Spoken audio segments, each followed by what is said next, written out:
Assalamualaikum warahmatullahi wabarakatuh.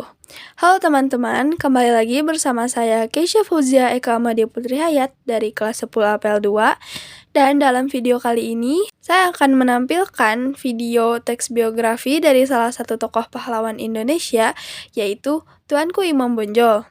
Tanpa berlama-lama, langsung saja kita simak videonya.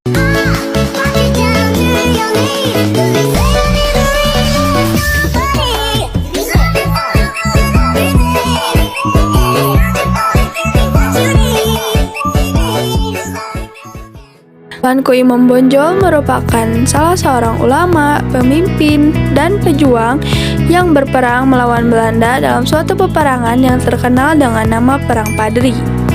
Perang Padri terjadi pada tahun 1803 hingga tahun 1838. Tuanku Imam Bonjol diangkat menjadi pahlawan nasional Indonesia berdasarkan surat keputusan Presiden Republik Indonesia nomor 087 TK tahun 1973 pada tanggal 6 November 1973. Tuanku Imam Bonjol lahir di Bonjol, Luhuk Agam, Pagar Uyung pada tanggal 1 Januari 1772. Ia dilahirkan dengan nama Muhammad Syahab, namun masyarakat sekitar lebih mengenalnya dengan nama Syekh Muhammad Said Bonjol atau Inyik Bonjol. Tuanku Imam Bonjol memiliki beberapa orang istri, namun hanya satu orang yang mendampinginya hingga ia wafat, yaitu bersama Hajah Solehah. Bersama Hajah Solehah, ia dikaruniai 10 orang anak, yaitu yang terdiri dari 5 orang anak laki-laki dan juga 5 orang anak perempuan. Anak-anak tersebut yaitu Hasan, Hashim, Harun al-Rashid, Sahrudin, Jusnah, Sawarji, Hasanah, Kholidi, dan Nurbaiti. Tuanku Imam Bonjol memiliki beberapa keahlian. Tuanku Imam Bonjol memiliki keahlian dalam bidang ilmu tasawuf dan ilmu fikih. Selain itu, ia juga memiliki beberapa peranan di dalam lingkungan masyarakat. Yang pertama, yaitu sebagai guru.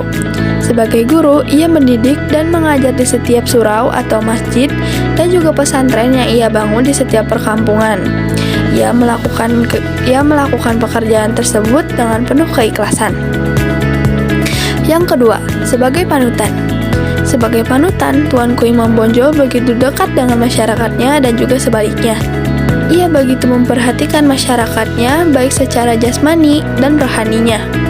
Ketika ada salah seorang masyarakat yang susah hidupnya, ia pasti akan membantunya dan juga menyarankan untuk mencari pekerjaan yang lebih menguntungkan.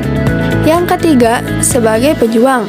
Sebagai putra bangsa yang hidup di zaman penjajahan Belanda, ia telah berniat untuk melawan Belanda dengan media agama Islam. Ia mendirikan sebuah tarekat yang bernama Tarekat Naksabandia.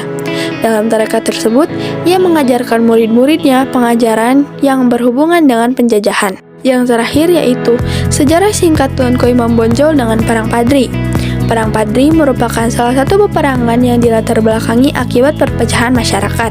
Peperangan ini terjadi akibat perpecahan masyarakat Minangkabau, yaitu lebih tepatnya antara kaum Padri dengan kaum adat.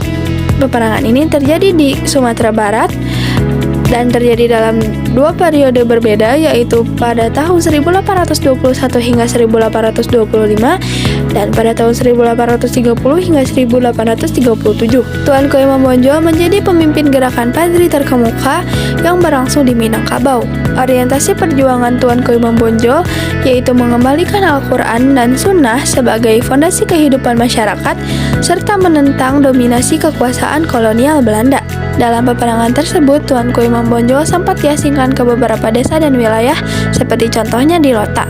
Ia menghabiskan sisa hidupnya dengan beribadah dan bercocok tanam hingga akhirnya ia wafat pada tanggal 6 November 1864. Ia dimakamkan di Lota, Pineleng, Minahasa.